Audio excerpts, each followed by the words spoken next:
ஒருத்தனுக்கு ஆத்தங்கரை ஓரமா ஒரு கல்லு பளபளன்னு கிடைச்சிச்சு. நேரம் எடுத்துட்டு போய் ஃபேன்சி ஸ்டோர்ல நீட்டினா, சார் எனக்கு இந்த பளபளன்னு ஒரு கல்லு கிடைச்சிருக்கு, ஒரு 25 ரூபா தாங்கன்னு கேட்டான். அவர் பார்த்தாரு, அது வைரக்கல். இந்த ஆளுக்கு தெரிஞ்சிருச்சு. ஏமாத்தி வாங்கணும்னு நினைச்சிட்டு, எனக்கு 25 ரூபா தர முடியாது, 10 ரூபா வேணா தர்றேன். 25 ரூபா எனக்கு தேவைங்க, 25 ரூபா கொடுங்க. இவங்க 2 பேரும் சண்டை போட்டு இருக்கிறப்ப பக்கத்துல ஒருத்தர் இதை பார்த்தாரு. பக்கத்துல இருக்கிறவர் பார்த்தாரு. பார்த்தவர் என்ன பண்ணாரு, டப்புன்னு பையில இருந்து ஒரு 200 ரூபாய் அவன்கிட்ட கொடுத்து 200 ரூபாய் அவன்கிட்ட கொடுத்துட்டாரு. கொடுத்து, நான் இந்த கல்லை எடுத்துட்டு போறேன்னு எடுத்துட்டு போயிட்டாரு.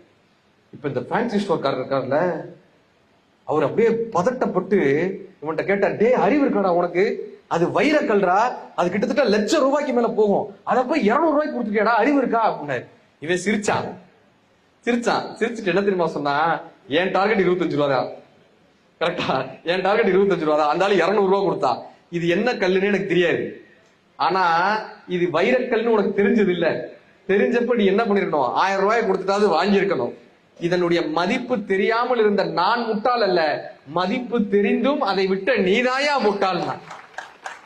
இந்த வாழ்க்கையினுடைய மதிப்பு நமக்கு தெரியுதே.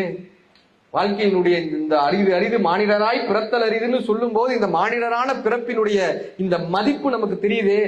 தெரிந்து நாம் அதை சரியாக பயன்படுத்துகிறோமான்றதாங்க விஷயம்.